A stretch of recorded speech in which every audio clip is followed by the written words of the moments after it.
What's going on, guys? BossOp6 here, back to another video, and today I'm here to do my AEW Dynamite review from Philadelphia, Pennsylvania. This had a pretty damn good opener, and then the last match happened. I'll get to that here in a little bit. AEW has been doing pretty damn well, as far as I'm concerned. The shows I've watched, they've been consistent. They haven't been great, not all of them have been home runs, but at least they'll hit a double or at least a triple in my book. And the Philadelphia crowd was absolutely hot throughout this entire show. So anyways, we started with CM Punk. He's coming down to join commentary. And we are doing Dax Harwood versus Cash Wheeler.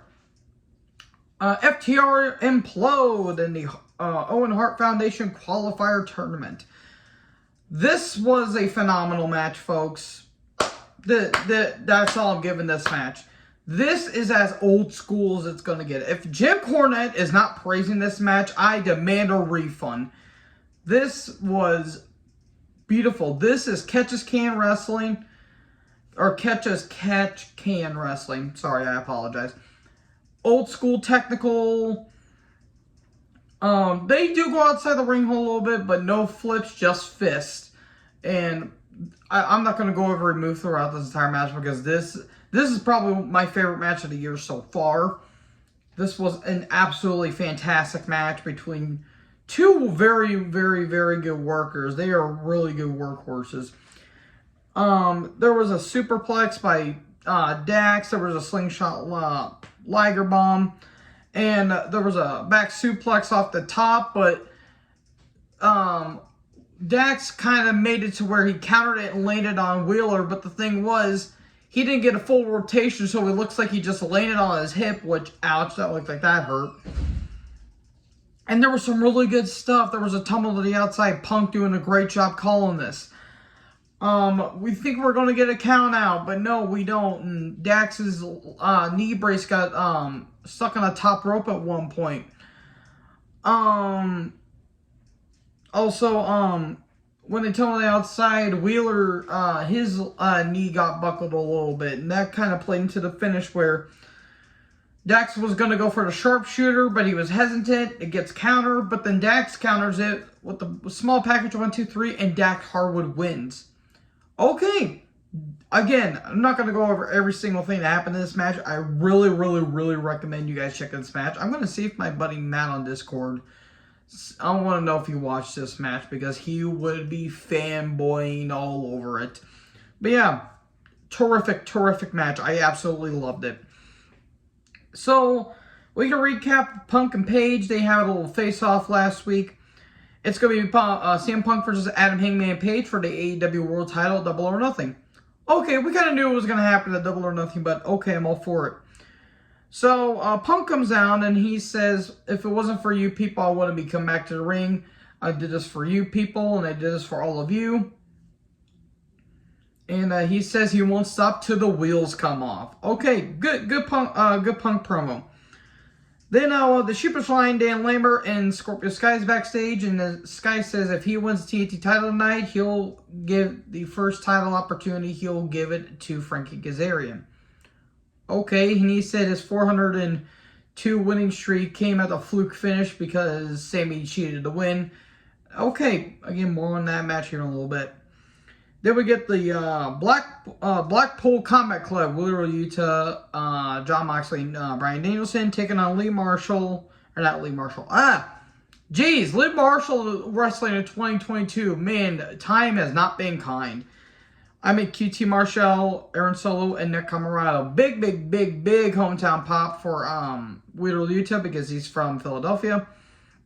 Match was fine. It went to a commercial break, which really didn't shock me, but at the same time, it could have been at least 5 minutes.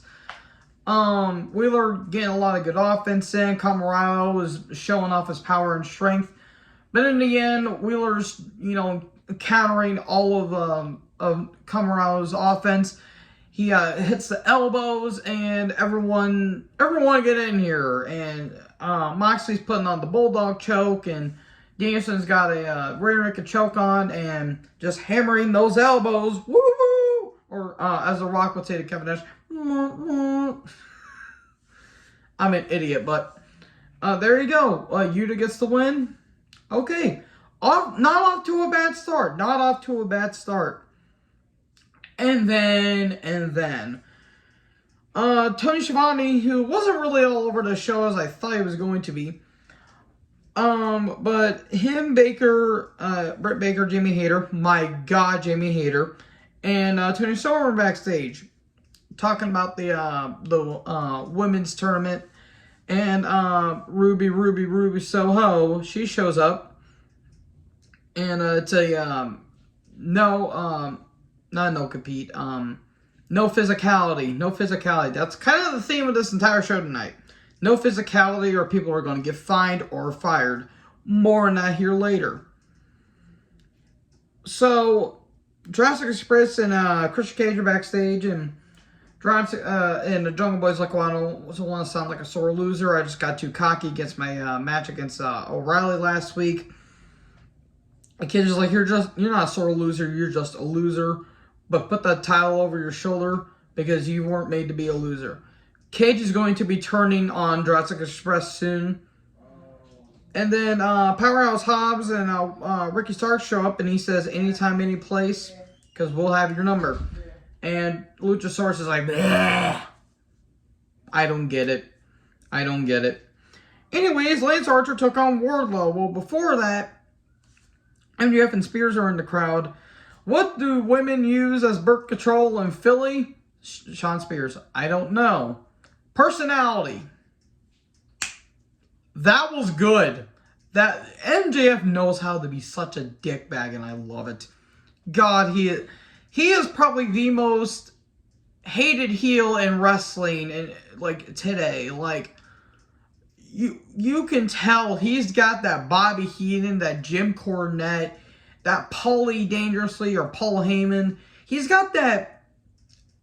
Like that manager, like he's got that weaselness to it. Like if you took Roddy Piper from when he was feuding with Hogan, and you have Edge Heat from 05, you have the perfect weird love child. And MJF just knows how to get under your skin.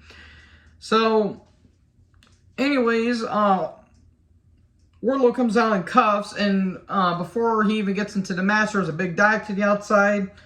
Wardlow hits a hurricanrana out of nowhere. Jesus Christ. He is nearly 300 pounds, and he can pull that shit off. My fat ass can't even do a freaking chin-up, let alone a hurricanrana. But it's just a battle of strengths. He gets hit with the... Wardlow gets hit with the choke slam and the blackout, but no... well, not a kick out, but he turned it to a pin situation, but a kick out. But in the end, powerbomb Stephanie ×4, and there you go. Wardlow wins. Okay, short, sweet Hoss match, but hey, it's fun for everyone. Jake Roberts, what the hell happened? I'm starting to get concerned for Jake now.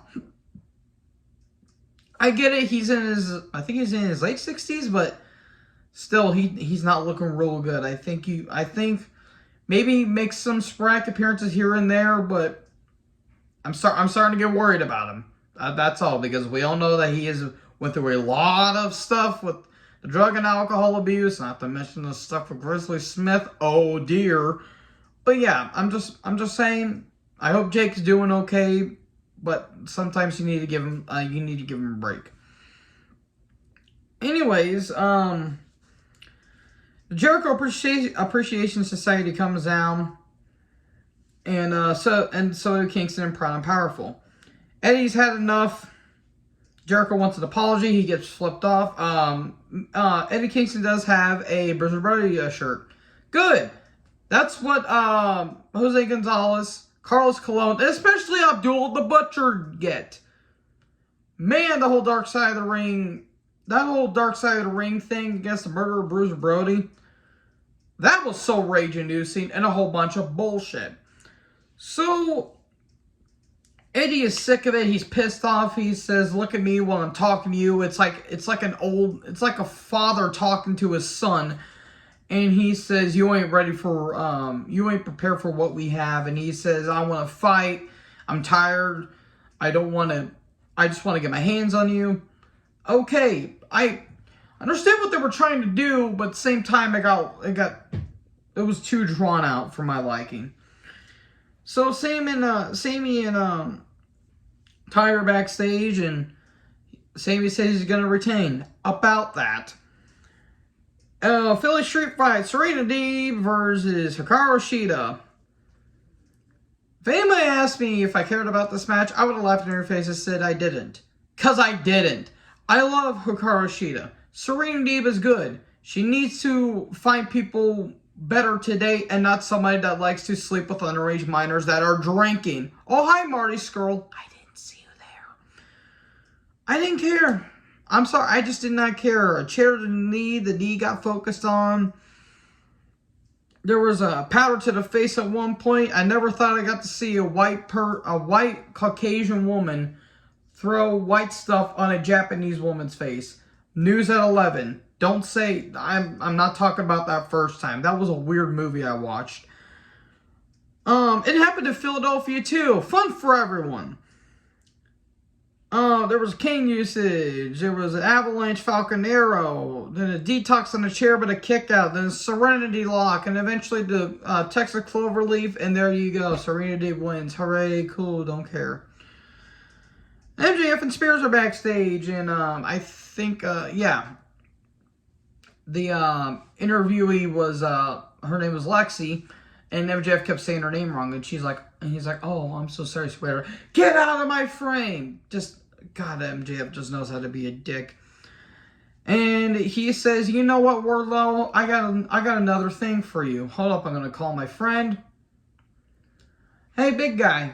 You want to make six digits? How about you come face Wardlow next week? He's 7 feet tall and you can't teach that. It's W. Morrissey from Impact, aka Big Cass. Don't pretend to shock us because we already know that it's W. Morrissey. Which is weird considering I thought he's a face in Impact because of the whole no honor no more thing with the whole Eddie Edwards thing. I don't know. There's so much wrestling on the brain right now. Lights out. Fuego del Sol's on the stage. And here's the House of Black. They're there. And they're about to take off the mask. But oh no, Alex Abrahantes, the Dark Priest, the Spooky Priest. He's in the ring. What did I tell you about Fuego del Sol? If you mess with him, then you mess with us. And Penta says, you're going to burn. Here comes Penta, and then Pac shows up. Oh no, it's a 3-on-2 situation. Is Alex Abrahantes going to be fighting with them? No! Phoenix is here. He's in the ring, and he fights them all off. Hooray! I'm actually glad he's okay for an arm injury, because oof, that looked bad. Okay, Phoenix is back. A Death Triangle will have reformed. Hooray! What is the end feel with this? I have no idea. So, Darby Allin, Swerve Strickland, and Tony Schiavone are backstage because Strickland and Darby, they're going to be facing off on Rampage. Is it Rampage or Dynamite? I think it's Rampage. It's Rampage. Wait, is it? I don't know. This show kind of gelled together. I'm pretty sure it's Rampage in the Owen Hart qualifier. Anyways, we get the Undisputed Elite, that is Red Dragon, Bobby Fish and Kyle O'Reilly, Atom Cole, baby, and the Young Cucks. Hooray, the Young Bucks are on AEW television. Hooray. They took on Lee Johnson, Varsity Blondes, Griff Garrison, and Brian Pillman Jr. with Julia Hart, who is doing her own... She's still doing that gimmick where she's just sitting on the steps and just looking miserable. What is the end point is she's going to be joining House of Black? Why are you taking it this long? Anyways, Dante Martin and Brock Anderson. Okay, they didn't even get an entrance, so you knew they were going to lose regardless, but still.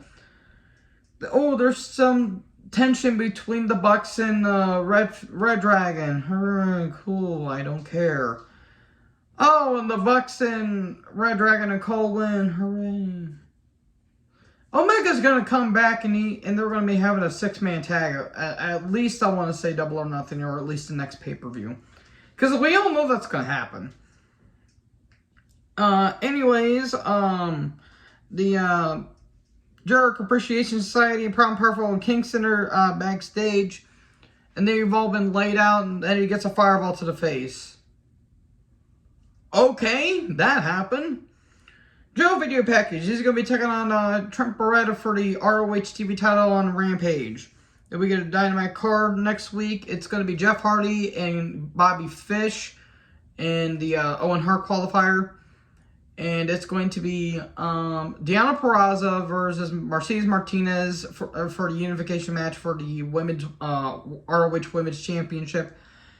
And I know there's and Wardlow versus MJF's mystery opponent. It's obviously Big Cass, aka W. Morrissey, and I think that's all. I might be missing another match, but they'll probably add it on the way there. Anyways, we get Sammy Guevara versus Scorpio Sky ladder match for the TNT title. Okay, let me get one thing right off the bat. This match was not bad for at least 5 minutes, at least 5 to 10 minutes. And then the frickin' horse went off the trail.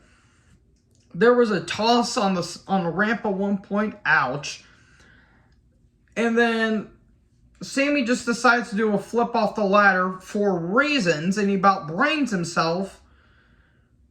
Jesus. And then at one point during the match, Scorpio's going for the title. But remember how when Cody and Sammy fought at, I think, Beach Break, where Cody was going for the title and Sammy did a springboard off the ladder, hit a cutter on him? Well, that about happened here, but except Scorpio Sky hit him with a cutter. So that was kind of cool. Then, oh, jeez. And then this is the match. This is at the point where I just about shut off the show. Because they brought in a barbed wire ladder. Lambert gets involved. Low blow by Ty. Paige gets involved. Or before that, there was a Spanish fly on the ladder. Why? And then Lambert gets low blowed, and Paige Van Zandt gets involved. And then at one point, Paige is on Sammy's back and Ty is on Sky's back, and then they let the women fight, and they both kick each other. Sammy gets shoved into the barbed wire ladder and seems to sell it, except 5 seconds later he no-sells it. He springboards off the ropes onto the ladder, but gets knocked down, and there you go. Sky wins. He regains the TNT title. What was the point of Sammy Guevara winning the title if he was just going to lose it back?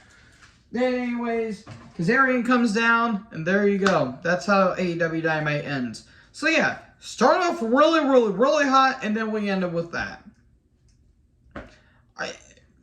Tony Khan has to be on the Herb Abrams side. I'm seriously worried about him. So anyways, thank you guys for watching this video. Make sure to like and subscribe. Join the herd. I'll talk to you guys next video. Peace out.